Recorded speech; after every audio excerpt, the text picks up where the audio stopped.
Welcome to my channel. ಇವತ್ತು ನಾನು princess ಕಟ್ಟಿನ ಬ್ಲೌಸಿನ ಫ್ರಂಟ್ ಮುಂಭಾಗವನ್ನು ಹೇಗೆ ರೆಡಿ ಮಾಡ್ಕೊಳ್ಳೋದು ಅಂತ ತೋರಿಸ್ಕೊಡ್ತಾ ಇದ್ದೇನೆ.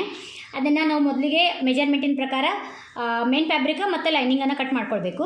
ಕಟ್ ಮಾಡ್ಕೊಂಡಾದಮೇಲೆ ಮೇನ್ ಫ್ಯಾಬ್ರಿಕ್ಕು ಮತ್ತು ಲೈನಿಂಗು ಸರ್ದಾಡದಿರೋ ಹಾಗೆ ಕೊರಳು ಮತ್ತು ಈ ಬಗಲಿನ ಸೈಡ್ಗೆ ಕೆಳಗೆ ಎಲ್ಲ ಒಂದು ಸ್ಟಿಚ್ ಹಾಕೊಳ್ಳೋಣ.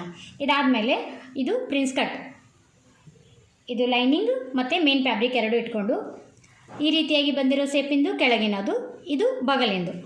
ಇದನ್ನು ಲೈನಿಂಗ್ ಬಟ್ಟೆಯನ್ನು ಒಳಗಿಟ್ಕೊಂಡು ಮೇನ್ ಫ್ಯಾಬ್ರಿಕನ್ನು ಮೇಲೆ ಇಟ್ಕೊಂಡು ಒಂದು 1/4 ಇಂಚಿನಷ್ಟು ಇಟ್ಕೊಂಡು ಇಲ್ಲಿಂದ ಸ್ಟಿಚ್ ಮಾಡ್ಕೊಳ್ಬೇಕು.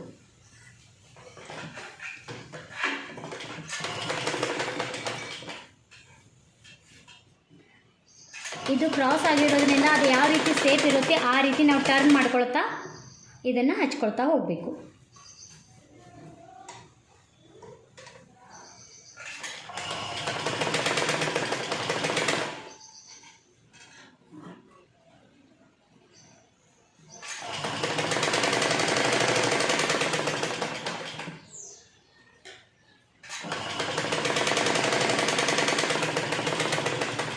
ಇದಕ್ಕೆ ಮತ್ತೊಂದು ಸ್ಟಿಚ್ಚನ್ನು ಹಾಕೊಳ್ಳೋಣ. ಹೀಗೆ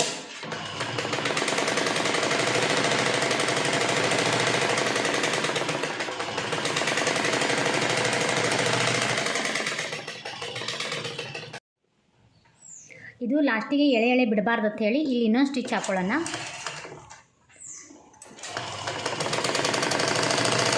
ಲಾಸ್ಟ್ ಎಂಡಿಗೆ ಹಾಕೊಳ್ಳೋಣ, ಎಡ್ಜಿಗೆ.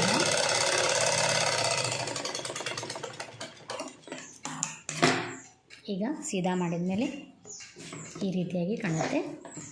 ಇದು ಬಟ್ಟೆ ತೆಳಗೆ ಇರೋದರಿಂದ ಸರಿದಾಡಬಾರ್ದು ಅಂತ ಹೇಳಿ ಕೆಳಗೆ ಇನ್ನೊಂದು ಸ್ಟಿಚ್ ಹಾಕ್ಕೊಂಡ್ಬಿಡೋಣ.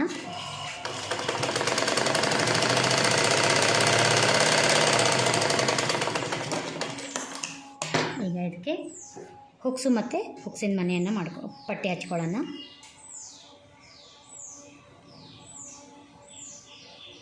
ಇದು ಬಟ್ಟೆ ತೆಳ್ಳಗಾಗಿರೋದ್ರಿಂದ ನಾನು ಡಬಲ್ ಫೋಲ್ಡ್ ಮಾಡ್ಕೊಳ್ತಾ ಇದ್ದೀನಿ. ಡಬಲ್ ಪದರ ಬಟ್ಟೆ ತಗೊಂಡು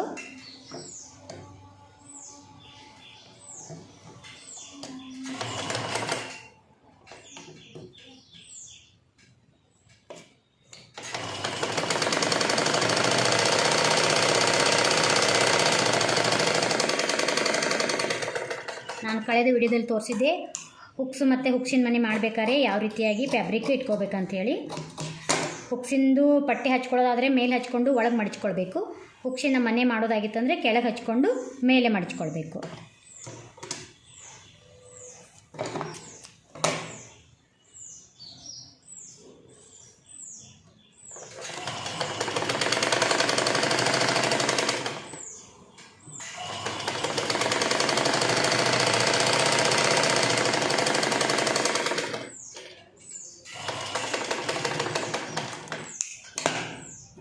ಇದಕ್ಕೆ ಕ್ರಾಸ್ ಬೆಲ್ಟ್ ಬರೋದಿಲ್ಲ. ಕ್ರಾಸ್ ಬೆಲ್ಟು ಹಚ್ತಾರೆ, ಬಟ್ ನಾನೀಗ ಕ್ರಾಸ್ ಬೆಲ್ಟ್ ಇಲ್ಲದೇ ಹೊಲಿಯೋದನ್ನು ತೋರಿಸ್ಕೊಡ್ತಾ ಇದ್ದೇನೆ. ಈಗ ಇದಕ್ಕೆ ಬೇರೆದೊಂದು ಬಟ್ಟೆ ಹಚ್ಕೊಂಡು ಒಳಗೆ ಮಡಚ್ಕೊಳ್ಬೇಕು.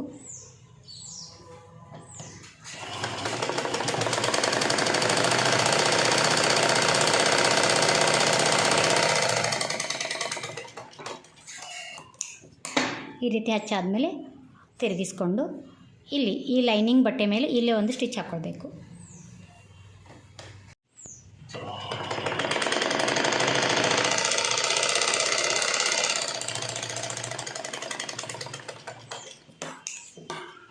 ಎಕ್ಸ್ಟ್ರಾ ಆಗಿರೋ ಬಟ್ಟೆನ ಕಟ್ ಮಾಡ್ಕೊಂಡ್ಬಿಡೋಣ. ಆಮೇಲೆ ಇದನ್ನು ಹೀಗೆ ಒಳಗೆ ಹಿಡ್ಕೊಂಡು ಹೆಮ್ಮಿಂಗ್ ಮಾಡ್ಕೊಳ್ಬೇಕು. ಈ ರೀತಿಯಾಗಿ ನಾವು ಒಳಗಿನ ಸೈಡಿಗೆ ಹಚ್ಕೊಳ್ಳೋದ್ರಿಂದ ಇಲ್ಲೇ ಮೇಲೆ ಯಾವುದೇ ರೀತಿಯಾದ ದಾರಗಳು ಎಳೆಗಳು ಏನೂ ಬರೋದಿಲ್ಲ, ಇದು ಒಳಗೆ ಹೋಗಿಬಿಡುತ್ತೆ. ಈಗ ಇದು ಮುಂಭಾಗದ್ದು ರೆಡಿಯಾಗಿದೆ. ಈಗ ನೀವು ಇದಕ್ಕೆ ಪೈಪಿಂಗ್ ಬೇಕಾದ್ರೂ ಮಾಡ್ಕೊಳ್ಬೋದು, ಹೆಮ್ಮಿಂಗ್ ಬೇಕಾದರೂ ಮಾಡ್ಕೊಳ್ಬೋದು. ಇದು ಒಂದು ಸಲ ನಾವು ಮಾಡ್ಬೇಕಾದ್ರೆ ಎರಡೂ ಸೈಡ್ ಸೇರಿಸಿ ನೋಡ್ಕೋಬೇಕು. ಇದು ಸ್ವಲ್ಪ ಜಾಸ್ತಿ ಕಮ್ಮಿ ಆಗಿದ್ರೆ ಕರೆಕ್ಟ್ ಇಟ್ಕೊಂಡು ಕೊರಳಿನ ಆಕಾರ ಕಟ್ ಮಾಡ್ಕೊಂಡು ಬಿಡಬೇಕು. ಇವತ್ತಿನ ವಿಡಿಯೋ ನಿಮಗೆ ಇಷ್ಟ ಆದಲ್ಲಿ ಫಾಲೋ ಮಾಡಿ, ಶೇರ್ ಮಾಡಿ, ಕಮೆಂಟ್ ಮಾಡಿ. Thank you.